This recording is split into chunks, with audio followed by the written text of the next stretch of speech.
amawire siga ssanyu n'akamu n'akeddagala mukwano gwange ate okubeera nga kimaze ne kikakasibwa nti omukulu Honorable Segirinya Muhammad omubaka wa Kawempe North bw'atyo Mungu amujjuludde akiridde ezira kumwa ennyindo gye zirembekera mukoka kitalo nnyo kitalo ddala.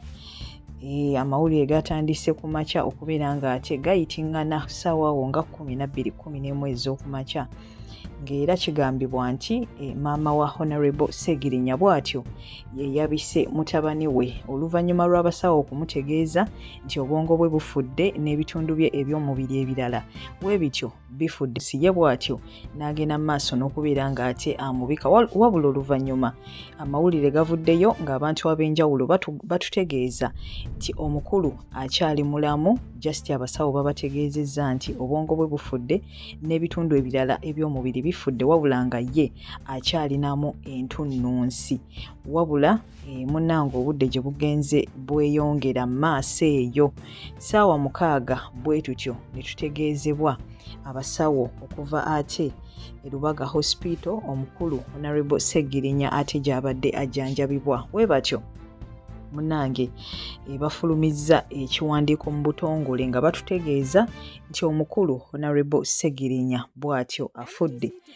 Ekiwandiiko kino eno kisoma bwe kiti official statement announcement of the passing of Honorable Muhammad Segirinya 9th January 2025 with deep sorrow Lubaga Hospital announces the passing of Honorable Muhammad Segirinya, the Honorable Member of Parliament for Kawempe North.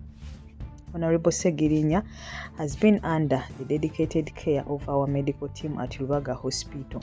Despite all efforts to ensure his recovery, he passed away today, Thursday, 9th January 2025 at 12:10 p.m. On behalf of the hospital, we extend our heartfelt condolences to the Parliament of Uganda, the Speaker, the Deputy Speaker, Honourable Members of Parliament, his family, and the people of Kawempe North, whom he represented with passion and commitment. We join the nation in mourning a dedicated servant of the people. May his soul rest in eternal peace. Era we batyo ne bassaako omukono Lubaga Hospital. We batyo munnaye batutegeezezza nti omukulu avudde mu bulamu bw'ensi eno yadde bo ng'abasawo babadde bafubye kubeera nga bakola buli kimu ekisoboka naye omukulu tasobodde kubeera nga ate alama. Honorable Segirinya tusaba omwoyo gwe Katonda aguwummuze mirembe era bw'atyo agumye emitima abako ab'enganda ssaakaate n'ab'emikwano. Tetujja kumwerabira kubanga y'omu ku babaka ba Parliament be tubadde twenyumirizaamu, Uganda beebadde yenyumirizaamu. Munnange nga ali so selfless nga wawulira omuntu ky'oba ono munnange yafunye obuzibu nga omubaka Segirinya y'omu ku bantu abasooka okubeera nga ate badduukirira abadde muntu w'abantu ng'era abantu bamwenyumirizaamu era nga bamwagala okukamala. Tetujja kumwerabira Honorable Segirinya awummule mirembe. Era nga kigambibwa nti abasawo olukakasizza kino bw'atyo maama wa Segirinya bambi n'azirika mukazi wattu. Si byangu n'akamu n'akeddagala wabula ng'omukulu ono yatutegeezaako emabegako mu katambi nti wabanga afudde tetugambanga nti rest in peace wabula tugambanga nti fight hard. Olw'ensonga nti wetugamba nti rest in peace tujja kuba tukkiriza oba tujja kuba tumuwaddeyo eri abo ye baagamba nti munnange baamutajjukira ky'olugambo lubadde nga luyitingana okuva omukulu ono we yava mu kkomera nti baali baamuwa obutwa era nga buno bwe buzzenga bumuleetera okubeera nga ayisibwamu eno embeera gy'abadde ayitangamu. Abadde nga atwalibwa mu mawanga ag'enjawulo n'akomawo ng'alinga assuseemu ate bw'atyo embeera ne yeeyongera okubeera nga ate etabukira nga wafiiridde abasawo babadde batutegeezezza nti obuzibu bw'abadde alina sodium munnange abadde alina mutono oba guyite omunnyo era nga bamuteekako amacupa kwegamba nga gwe gusinga okubeera nga ate gumusumbuwa era nga bagezaako okukola kyonna kyonna ekisoboka okubeera nga bamuwa eddagala ssaako ate n'amacupa g'omunnyo oba kiyite sodium nga bagamuteekako n'asobola okubeera nga akola ki nga assuuka wabula Mungu tagira kibi era bw'atyo wageze. Honorable Segirinya bw'atyo avudde mu bulamu bw'ensi eno. Bingi nnyo ebiyitingana ku nfa ye, ki ekyamusse, abaffe biki ebigenda mu maaso, wabula nga Katonda y'asinga okumanya. Era nnyongera obbajjukiza nti Honorable Segirinya okufa kwe munnange atusooseeyo busoosi. Ffenna ly'ekkubo ekitwawula nti oli kubeera ng'ate atusookayo, wabula naffe tujja kubeera ng'ate tugoberera. Oli ne waaba sse munne ne waaba akoze atya, munnange naye aba talina kweyibaala kuba naye olulwe we luliba lujja. Munnange talirumanya era ku nsi kuno ffenna tuli bagenyi. Ensi ffenna mukwano gwange tugiryako makoola. Nze Omumbejja Aisha Nassolo nkusaba komenti yo ogintereko wansi awo mu comment section. Teweerabira okubeera ng'ate osubscribinga muganda wange. Ngenda kubeera nkomawo ne updates endala, biki ebigenda mu maaso. Mukwano gwange toseetuka. Guli yagaba ate gogisookayo. Meya sebo. Zeki.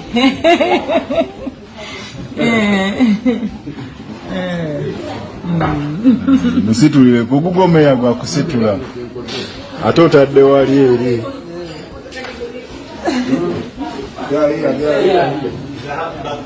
Yes.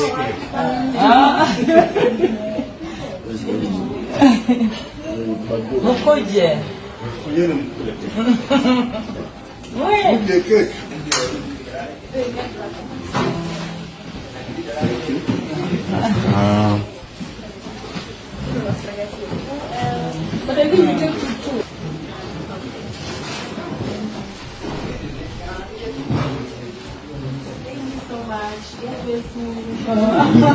Thank you for that prayer, actually. Hey, that prayer is so powerful.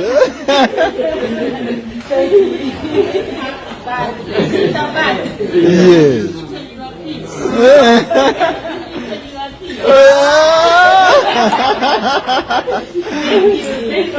You can have a cake. You have a cake. You have a cake. No, Mr. Pig, that one. Look, no, pick for him.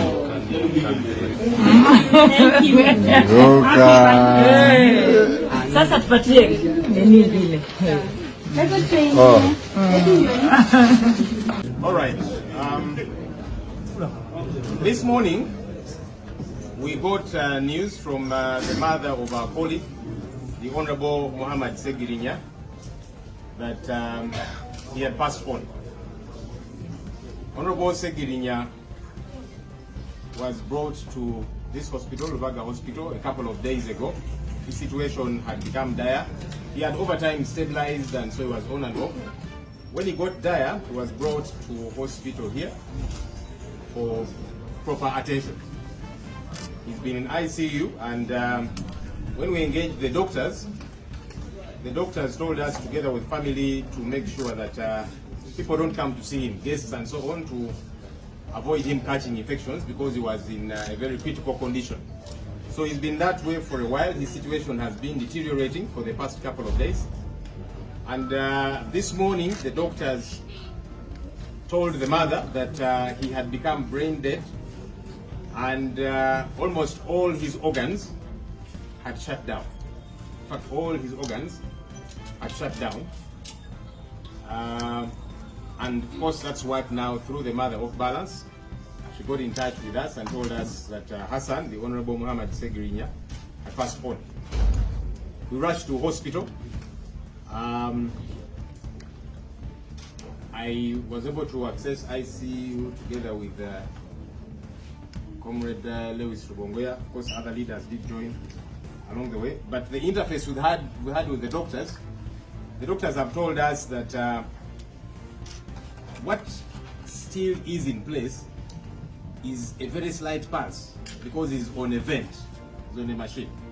So yes, he's brain dead, all organs have shut down, but there is still a small pulse. And according to them, professionally, it would be unethical to declare him dead on their end when there is still that pulse. So they are saying they can't give us any hope. They don't know what the day will be like. by close of day, but they're also saying they're not good. So professionally they're saying because of that small pulse, even though he's brain dead, organs have shut down, that very small pulse, aided by the vent and so on, does not allow them as professional medics to declare him dead. And so they have said that's why they are not communicating as such.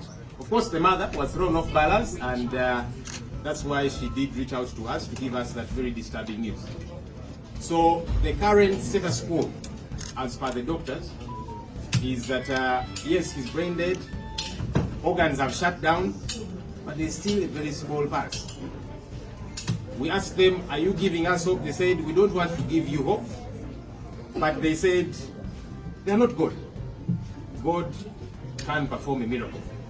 That's what the doctors have told us. We requested them to be with us, to be able to communicate this, but they said they will be with us because the executive director is here,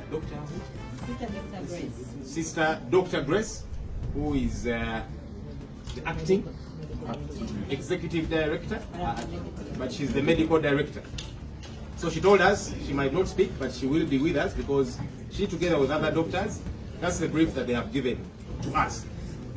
Our call to the people of Uganda, and especially the people of Kawempe North, which he represents, is let's keep praying for him. The doctors are saying he's in a very critical condition, brain dead, organs shut down, but there is that small pulse, aided with the vent and so on.